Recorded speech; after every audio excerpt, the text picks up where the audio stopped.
লন্ডনের পর এবার নিউ ইয়র্কে শক্তি দেখালো স্বাধীনতার পক্ষের লোকজন। আর এই শক্তির কাছে হার মেনে সফরসঙ্গী নিয়েও ব্যালেন্স করে সফরসঙ্গী নিয়েও পেছনের দরজা দিয়ে অন্য সফরসঙ্গীদের ফেলে নিজ ক্যামেরা পার্সন এবং জামাতের নেতাকে নিয়ে পালিয়ে গেলেন আমাদের বিশ্ব লিডার হওয়ার খায়েশ জাগা ব্যক্তি ডক্টর মোহাম্মদ ইউনূস।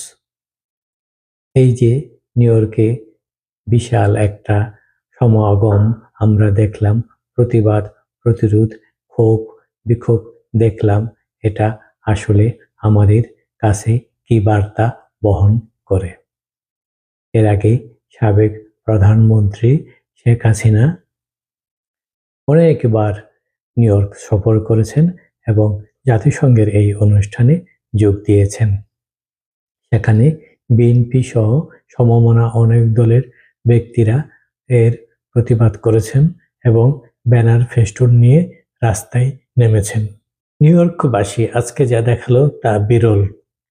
কেন ওই অভূতপূর্ব প্রতিবাদ, ডিম ছুঁড়ে মারা এবং দোষীদের গালিগালাজ করা, এমনকি ইউনূস পেছনের দরজা দিয়ে পালিয়ে গেলেও রাস্তার মাঝখানে কিন্তু তাকে প্রতিরোধ করা হয় এবং রাস্তায় শুয়ে পড়ে যুবক, তরুণ সহ অনেক ব্যক্তি।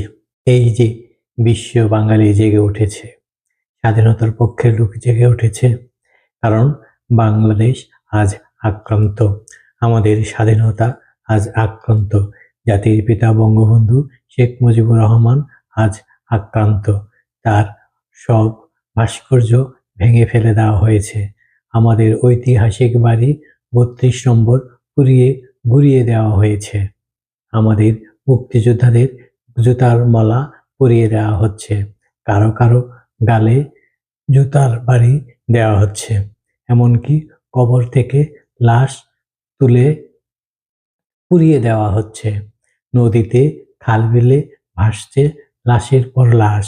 আওয়ামী লীগের নেতাকর্মীরা আজ এলাকা ছাড়া, দেশ ছাড়া, জয় বাংলা বললেই তাকে ধরে জেলে দেওয়া হচ্ছে।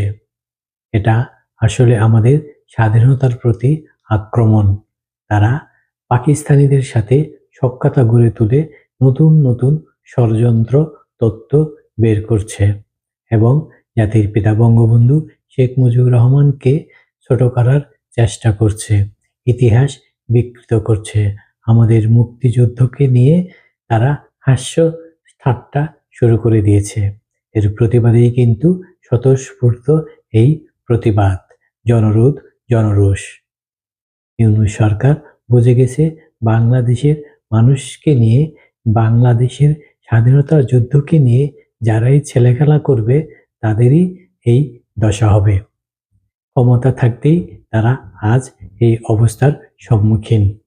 ক্ষমতা থেকে চলে গেলে তারা কোথায় যে স্থান পাবে, এটা কি তারা কখনো ভেবে দেখেছে?